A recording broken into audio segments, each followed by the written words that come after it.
Bem-vindos ao canal Sejam Santos, onde vamos explorar a vida e as obras dos santos mais inspiradores da história da Igreja Católica. Nós vamos compartilhar suas histórias, seus ensinamentos e seus exemplos de virtudes, esperando que possam nos inspirar a viver de acordo com os ensinamentos de Cristo. Então, se você quer aprender mais sobre esses santos e descobrir como suas vidas podem ser caminhos que nos levam a Jesus Cristo para nós hoje, inscreva-se no nosso canal e deixe o seu like. Inscreva-se hoje mesmo, divulgue nosso canal a seus amigos e comunidades e nos ajude o nosso canal para que possamos alcançar mais pessoas na divulgação a conhecer mais a vida dos santos. Onde a santidade é uma jornada diária. Faça parte dessa comunidade de busca pela santidade.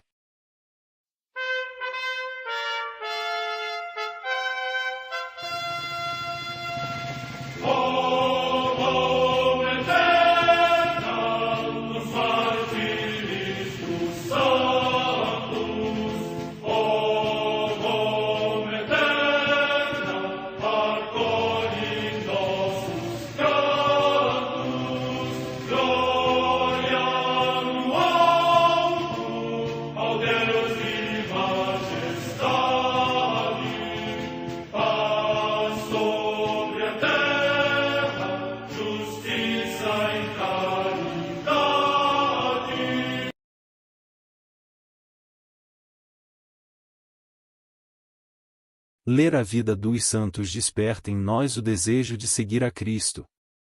Através de suas vidas podemos aprender as virtudes, a sabedoria e o amor de Deus. Cada santo nos oferece um modelo de vida a ser imitado, como diz São Paulo na carta aos Hebreus, capítulo 12, versículo 1. Estamos rodeados por uma nuvem de testemunhas. A Igreja foi fundada por nosso Senhor Jesus Cristo não apenas como uma instituição, mas uma autêntica família. Os santos mártires, confessores, doutores, as virgens, os santos pastores e todos os demais santos são realmente nossos irmãos que nos precederam no caminho da fé e já estão no céu, para onde também iremos nós, pela graça de Deus. Portanto, sede santos, assim como vosso Pai Celeste é santo. Mateus capítulo 5, versículo 48. Hoje, dia 17 de abril, celebra a Igreja a vida dessa grande Santa Catarina Tecavita. A Santa Madre Igreja celebra também nesse dia os santos. Em Melitene, na antiga Armênia, hoje na Turquia, os santos mártires Pedro, diácono, e Hermógenes, seu auxiliar. Morte no século IV. Na antiga Pérsia, a paixão de São Simeão Barsabas, bispo de Seleucia e de Ctesifonte, que, preso e carregado de cadeias por ordem de Sapor II, rei da Pérsia, por ter recusado adorar o sol e dar testemunho livre e firmemente da sua fé em Jesus Cristo, foi primeiramente encarcerado e metido num estreito calabouço, onde permaneceu durante algum tempo com mais de 100 companheiros, entre os quais estavam bispos, presbíteros e clérigos de outras ordens eclesiásticas. Depois, numa sexta-feira da Paixão do Senhor, todos os companheiros de Simeão foram degolados na sua presença, enquanto ele exortava ardentemente cada um deles, sendo por fim também ele degolado. Morte no ano 341. Comemoram-se também muitos mártires, que, depois da morte de São Simeão, em toda a Pérsia foram degolados pelo nome de Cristo no tempo do mesmo rei Sapor, entre os quais Santo Estazades, eunuco da corte real, que tinha sido preceptor do rei Sapor e, no primeiro ímpeto da perseguição, sofreu o martírio no palácio de Artaxerxes, irmão do próprio Sapor, na província de Adiabena, no atual Iraque. Morte no ano 341. Em Tortona, na Ligúria, hoje no Piemonte, região da Itália, Santo Inocêncio, bispo. Morte no século IV. Em Melitene, na antiga Armênia, hoje na Turquia, Santo Acácio, bispo, que no concílio de Éfeso defendeu a reta fé contra Nestório e depois foi injustamente deposto da sua sede episcopal. Morte no ano 435. Em Vienne, na Borgonha, na atual França, Santo Pantágato, bispo. Morte no ano 540. Na ilha de Eire, nas Hébridas, ao largo da Escócia, os santos Donano, abade, e 52 companheiros monges, que foram assassinados pelos piratas, queimados na fogueira ou passados ao fio da espada quando celebravam a solenidade da Páscoa. Morte no ano 617. Em Córdoba, na Andaluzia, região da Espanha, os santos mártires Elias, presbítero já de avançada idade, Paulo e Isidoro, monges ainda jovens, que durante a perseguição dos mouros foram mortos por professarem a fé cristã. Morte no ano 856. No mosteiro de Chaise-Dieu, junto de Clermont-Ferrand, na França, São Roberto, abade, que no lugar deserto onde habitava solitário reuniu vários irmãos e conquistou um grande número de pessoas para o Senhor pela palavra da sua pregação e pelo exemplo da sua vida. Morte no ano 1067. No mosteiro de Molesmes, na França, São Roberto, abade, que, procurando praticar a vida monástica de observância mais simples e austera, foi incansável fundador e diretor de cenóbios, bem como diretor de eremitas e insigne restaurador da disciplina monástica, e fundou o mosteiro de Cister, do qual foi o primeiro abade. Finalmente regressou como abade ao mosteiro de Molesmes, onde descansou em paz. Morte no ano 1111. Em Perúgia, na Úmbria, região da Itália, o beato Tiago de Cerqueto, presbítero da Ordem dos Eremitas de Santo Agostinho, que deu exemplo de serena aceitação da enfermidade. Morte no ano 1367. Em Pisa, na Etrúria, hoje na Toscana, região da Itália, a beata Clara Gambacorte, que, tendo ficado viúva ainda jovem, animada por Santa Catarina de Sena, que fundou o primeiro mosteiro dominicano de estrita observância e, perdoando aos assassinos de seu pai e seus irmãos, orientou as irmãs com grande prudência e caridade. Morte no ano 1419.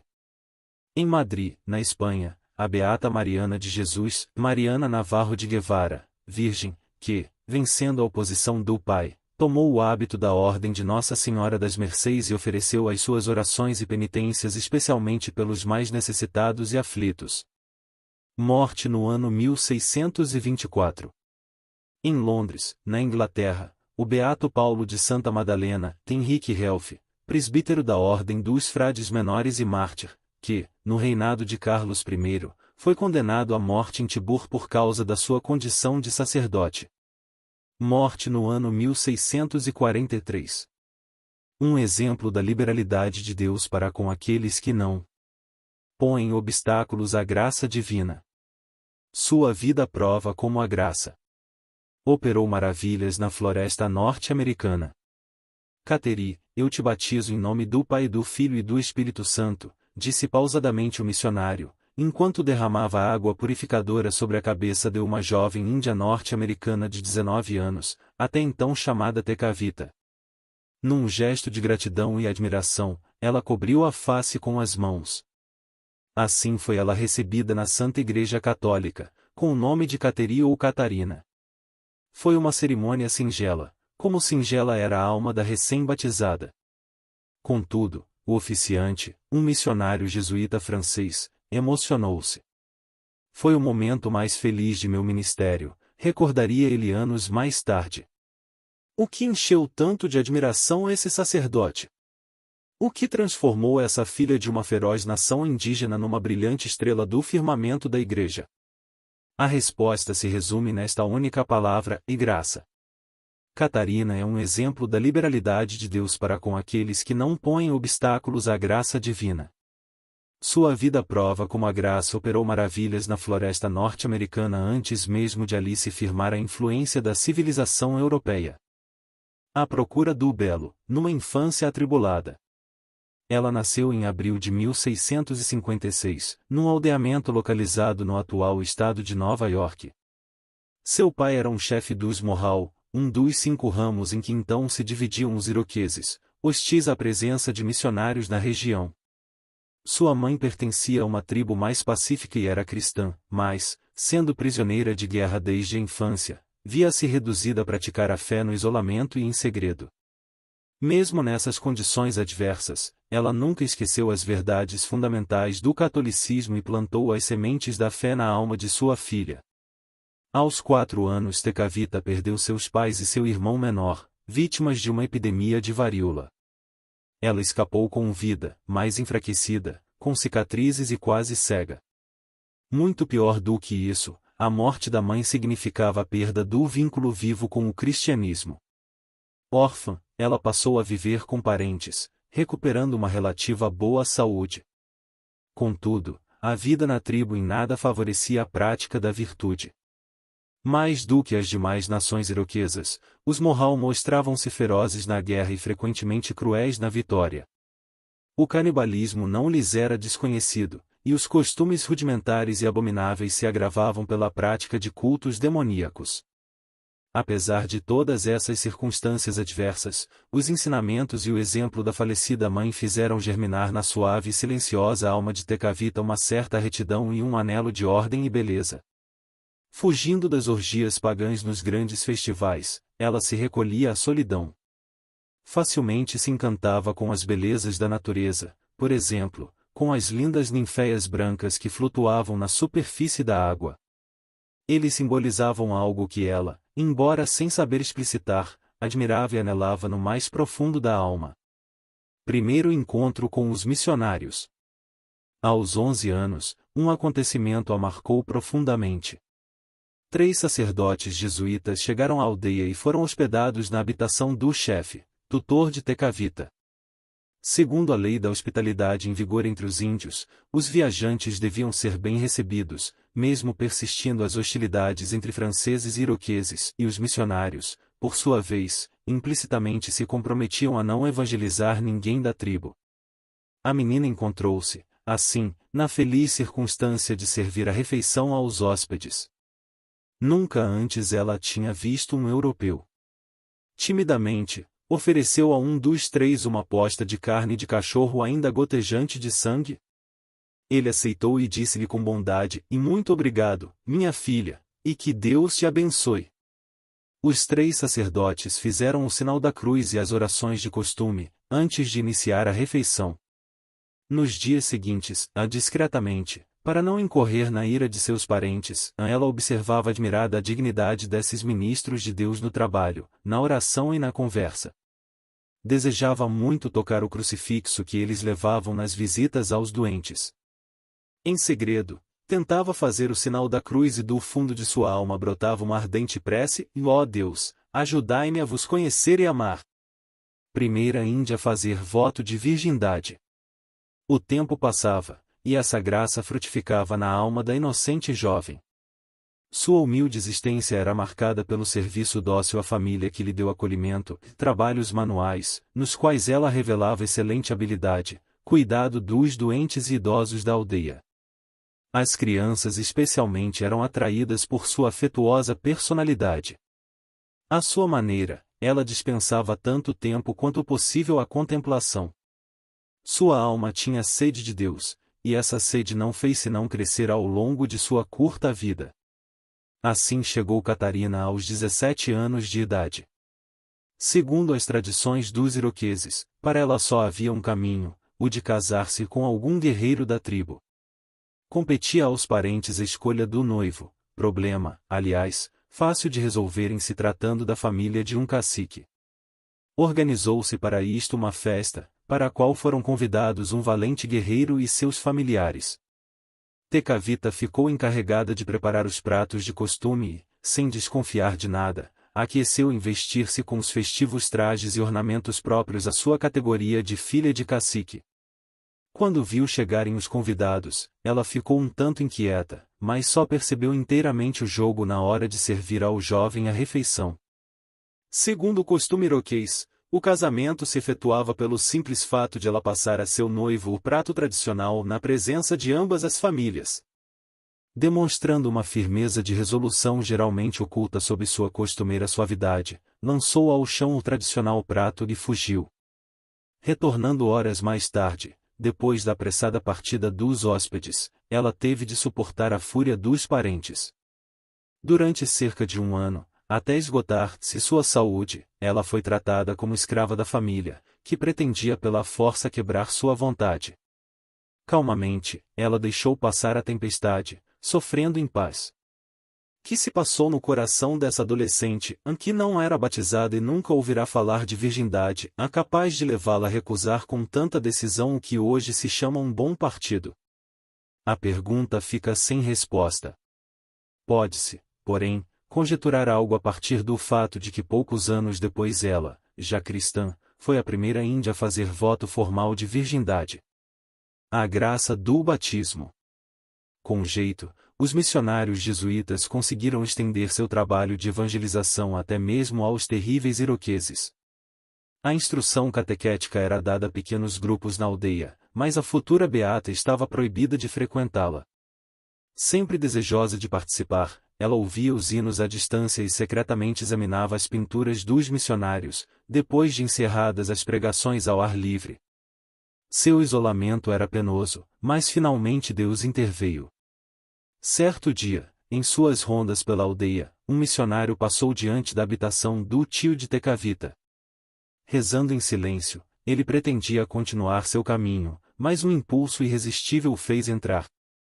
Junto com algumas mulheres de mais idade, ela estava calmamente trabalhando na obscuridade.